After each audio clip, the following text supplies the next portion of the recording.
Hey everybody, welcome to Cali Girl Blog. I'm Callie, thank you for joining me. And today I'll be reviewing Love and Marriage in Huntsville, Season 5, Episode 12, 99 Problems, but a beach ain't one. So we start off with Mel and Martell on their family vacation. It's the next day and the chef has arrived and boy is he chefing, okay, because the food did look good. Okay, so they're about to eat and before they eat, they bless their food, right? And so they let Tank, Martell Jr., bless the food and he's praying, and not only is he praying for the food, he's praying about the day, he's praying about everybody in the world, he's praying about what they're gonna do at the beach. Okay, he is not playing. All right, he forgot they was there to eat breakfast. All right, he said, look, I'm praying for today. Okay, this is my opportunity and I'm about to get it in his confessional, Martell said that's one thing Martell Jr. loves to do, and that is pray. And I say amen to that. So they sit down, they're having breakfast. Everybody is talking about their favorite memory of their vacation. And even little sugar mama, who ain't been here but a minute, shares her favorite memories. I was cracking up like, girl, little baby girl, what memory do you have? But it was cute they let her participate. So while everything is pleasant, okay, Martell is sharing his favorite memory is the bike rides, which is his son's favorite memory. So he's reminiscing, talking about that. Then out of nowhere, he says, oh yeah, Mel, keep in mind that Marsau and Tisha are about to stop by. She says, say what? And I did too. Mel said, stop by. Who said that? And Martell said, well, I sort of briefed you last night, but they're going to stop by for a little bit this morning. Mel said, I heard you talking to them, but I didn't know you invited them. Turns out that Marsau and Tisha, along with the children, they're on a little family vacation getaway in Pensacola, Florida. So according to Martell, he said they basically down the street. So he invited them to come on up. He told Mel, well, they right down the street. So why not? Martell, you know why not. You know why not. I'm recording as I'm watching, so it's at the very beginning, but I'm like, you're going to take a family vacation the first time that you guys have been on a vacation in 2 years. She opened this up for you so that all of you can partake in this experience with your children, and you invite Marsau and Tisha of all people? You may as well have invited Destiny. Like, what are you doing, Martell? You really are not thinking. Or you just don't give a damn. But you're going to put your wife or your ex-wife, to the test because she's not going to blow up in front of them kids, right? She's not going to ruin the experience for them. So you put her back against the wall with this one. You really did. And I ain't even seen the rest of the episode yet. Again, we're just at the beginning and I'm already not feeling how he moving. She said, well, what time are they coming by? He said, I don't know, in the next 45 minutes. He kept, emphasizing they're just down the street. That's not the point. Anyway, in her confessional, she said, boundaries, boundaries, boundaries, respect, respect. One thing that Martell should have done is run that by her. You don't just invite them over to the beach house. You know the history. You know not even the history. You know how it is presently between all of you. What are you trying to do, Martell? Bad move. Wrong road. Wrong road. In her confessional, she continued and she said, this is just a reminder of how he disrespected the marriage. Basically, him taking it upon himself to say, I can do whatever I want to do whenever I want to do it. And that's just what it is. She said, out of order, out of line. In his confessional, this fool Martell gonna say, yeah, I can see that Mel is irritated. You know what I'm saying? Because I didn't mention it to her ahead of time. But I know they have some issues, but I feel like, at certain times, those issues should be dropped. This is not the time. This is a planned, personal, private family vacation. This is not the time to invite people that I have issues with and then suggest that I drop my guard and be all kumbaya with these people. Who are you? Who are you? You lucky I invited you on the trip, sir. Do you not realize this is the privileged opportunity for you to be here with me and the kids? He said, in spite of their issues, he feels that they are friends and Melody needs to let things go. Let me tell you about the audacity with this one here. This would be his last trip with me. If it took 2 years to get here, ain't no telling when the next family vacation would be. So they head to the beach. Everybody's in the water in their bathing suits. Everybody is enjoying the time. From the optics, it looks very nice. Looks like a nice family vacation. In her confessional, Mel said this is exactly what she wants, just to create memories for the children, no matter how short-lived or long-lived it may be.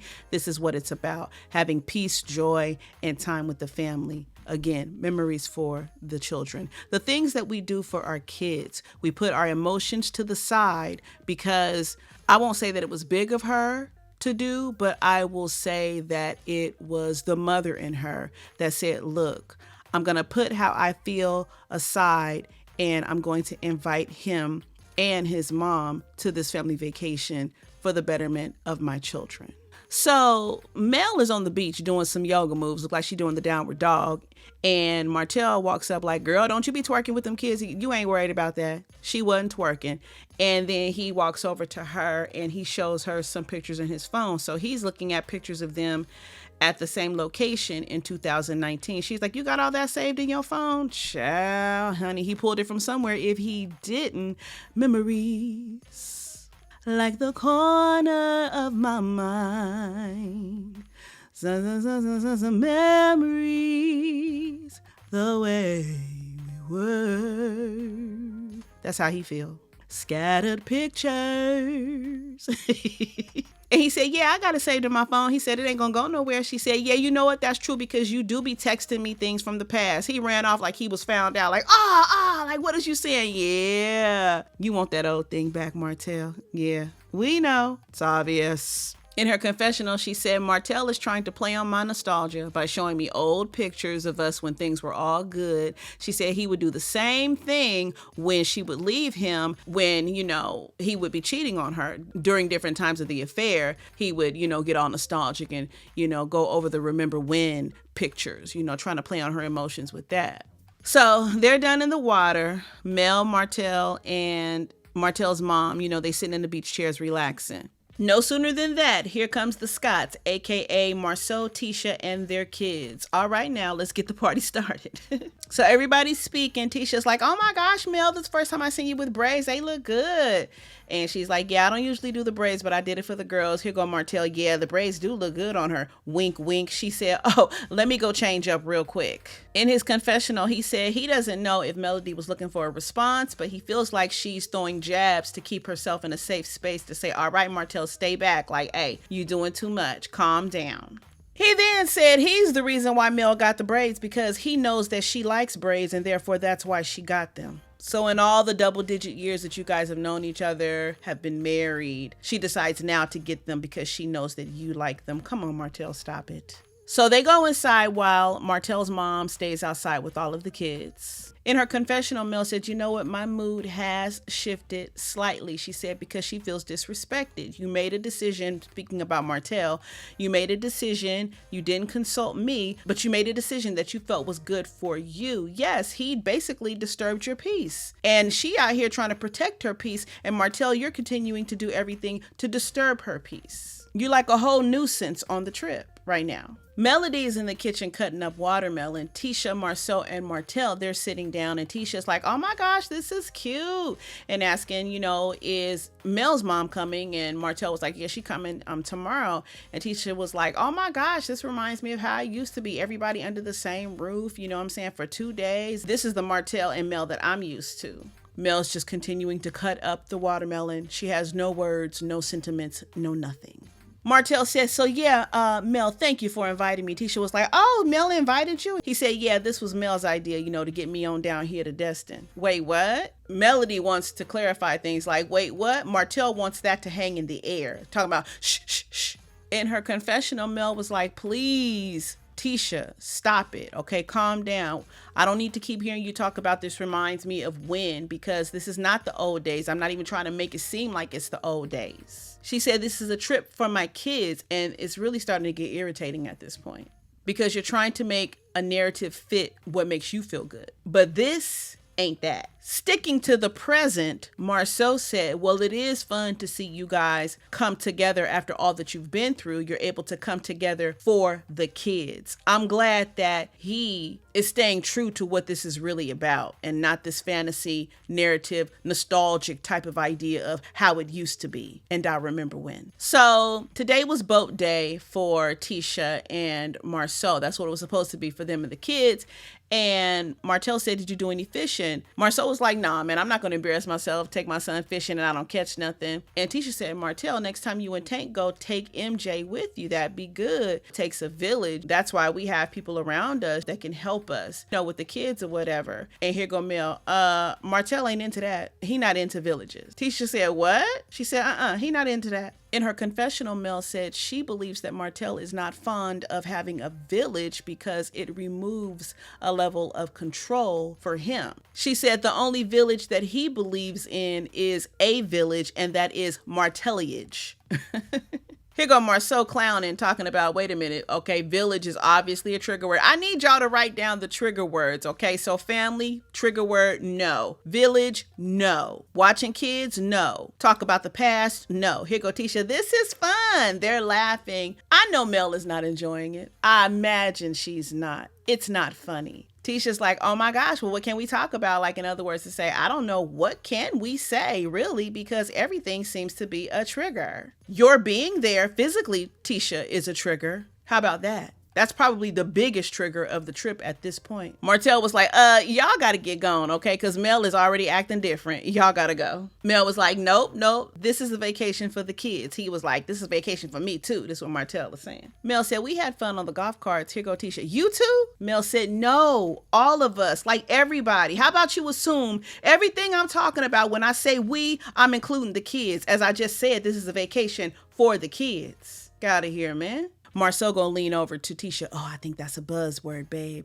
Right, talking about the word we. Tisha was like, oh my gosh, that's a buzzword. And Mel was like, look, let's not just insinuate anything, because nothing that you're insinuating is factual. Now, all of a sudden, Martell got attitude, he and his feelings. See, you shouldn't have brought them. You shouldn't have brought them, Martell. I don't know what you thought was going to happen, but you're trying to be nostalgic. They're being nostalgic. The only person that's in reality is Mel. How about you catch up? Mel goes on to explain what the previous evening was like, with them and the kids and who drove or whatever. Now it's time to play 20 questions, okay? So who's the better driver? Who got their driving skills from who? What have you? So now they decide to play a game similar to 20 questions. But instead, the producers dubbed this the no longer newlywed game. So they turned their chairs back to back, right? Tisha and Marsau are asking questions like, who's the better cook? Who's the better cleaner? Who's the fun parent? Marsau then says, okay, well, who loves the hardest? Martell put his hands up to say he loves the hardest, and Melody said neither one. Because their chairs were back to back, Martell didn't see Melody's answer until Marsau and Tisha told him that Melody was like, neither one of us, nobody. Martell was like, damn!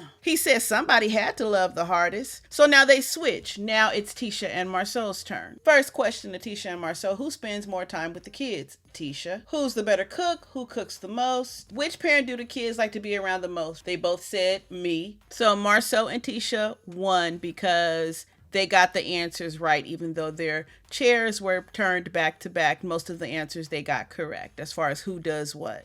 Next, we venture over to the other Scott's family home, and that is with Maurice and Kimmy. And we see Kimmy in the bathroom combing through her beautiful, long, thick hair because she is at a point to where she is going to cut her hair off because she knows that as a part of the treatments, her hair will more than likely fall out. She told Maurice she does not want to jump in the shower and then look down and see her hair on the ground, the shower floor. She said this is something that she has control over, okay? She can go from very long to very short. She actually has a choice when it comes to this. She said there are so many things that have come upon them that took them by surprise. And she said, so whatever means that she can find to make this journey a little easier for her, she's going to try it. So the person that's going to cut her hair is already there. And she says she wants Maurice to get his clippers and clean up her kitchen because the haircut will be close. So she wants him to clean her up once the, lady is done cutting her hair. So her friend Andrea arrives and she said that's like her hype girl.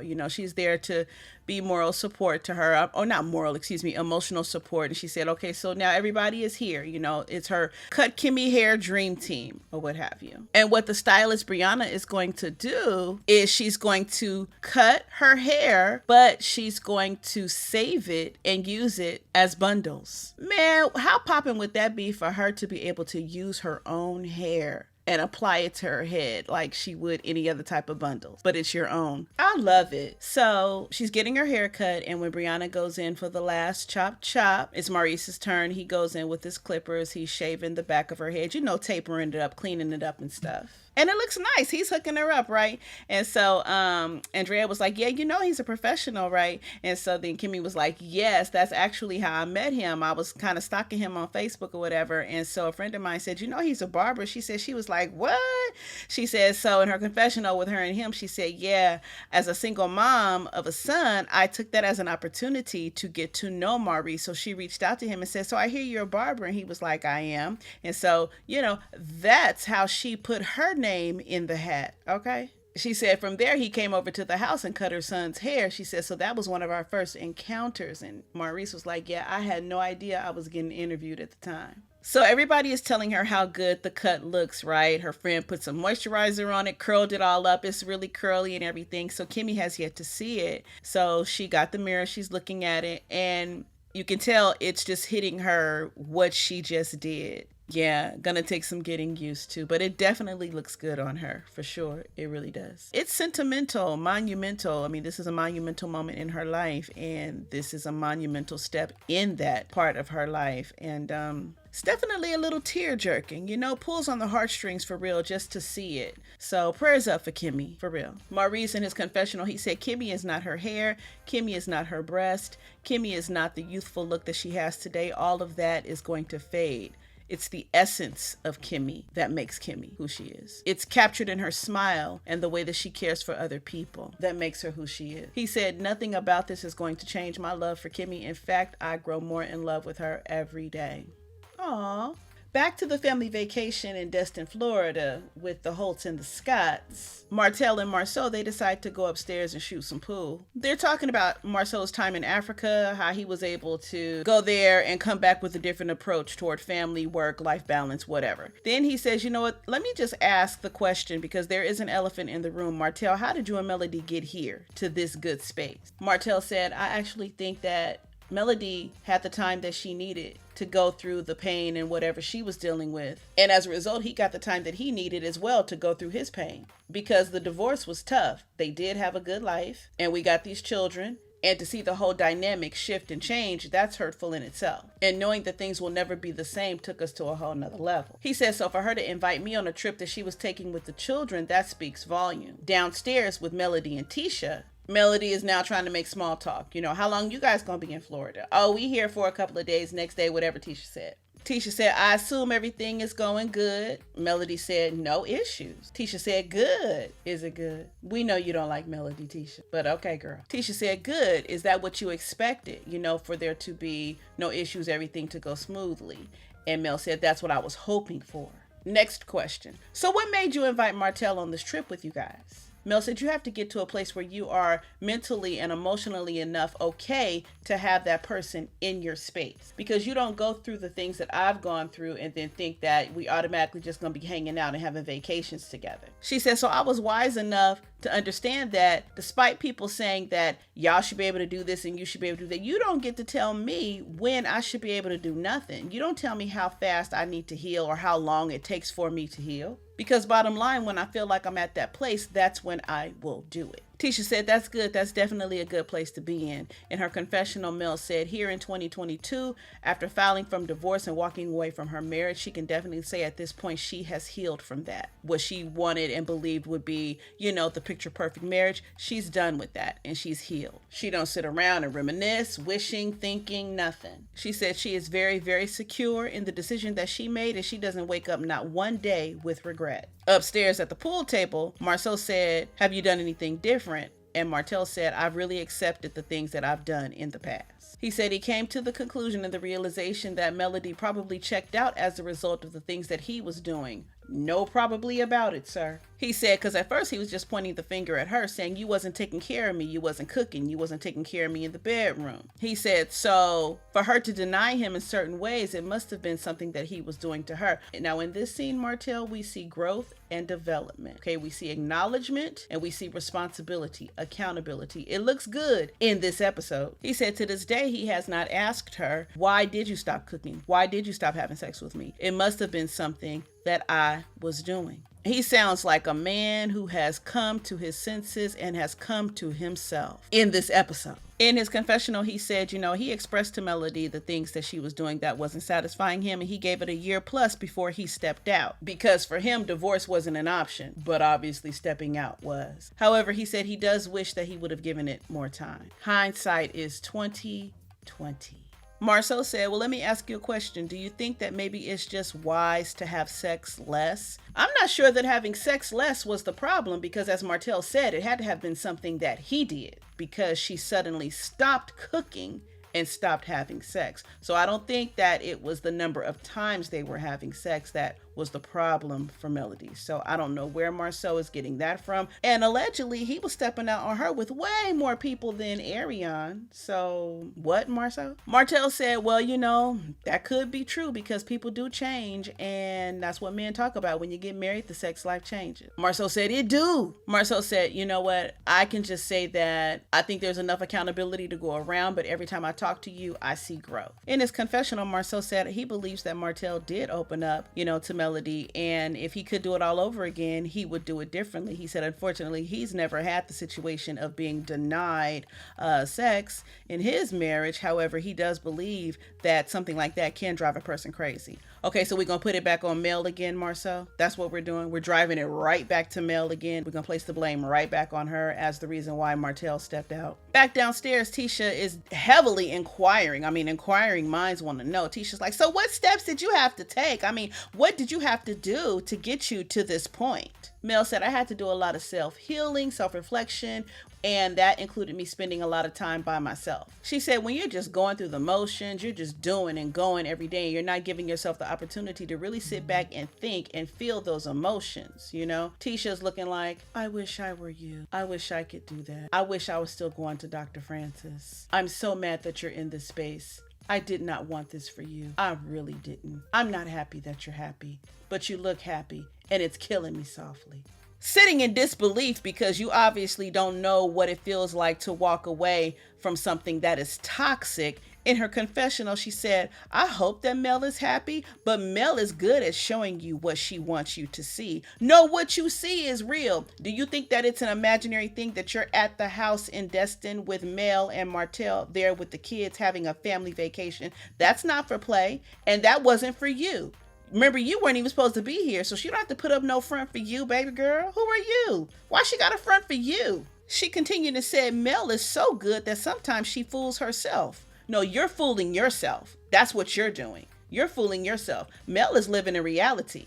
Okay, that's why you were sitting there with all the nostalgia. I remember when, like I said, the only person that is in reality is Mel. While y'all on the I remember when bus. Back upstairs, Marsau said, do you think that things would change, if Melody knew how you felt, having regret based on what you did and your actions and stuff? Martell said, I don't know if Mel really knows how much I regret what I put her through, because everything was just such a whirlwind. But I have apologized, and we've talked a little bit. He said, I shared things with her, but I don't want her to have the impression that I'm trying to get her back and feel like I'm trying to, infringe on her privacy. He said, I want her to know that when we do talk, I want to bring that respect back. And I want us to always be in a good place like we are right now. Marsau hit him with a whammy and said, okay, but how do you feel about what's going to come down the pipeline? And that is her dating, you dating. Well, he's already been dating. We've already seen that. But how you going to feel about her dating, Martell? He said he knows that that's going to happen. Mel is going to eventually have someone, and she's going to be bringing them around, and at that time,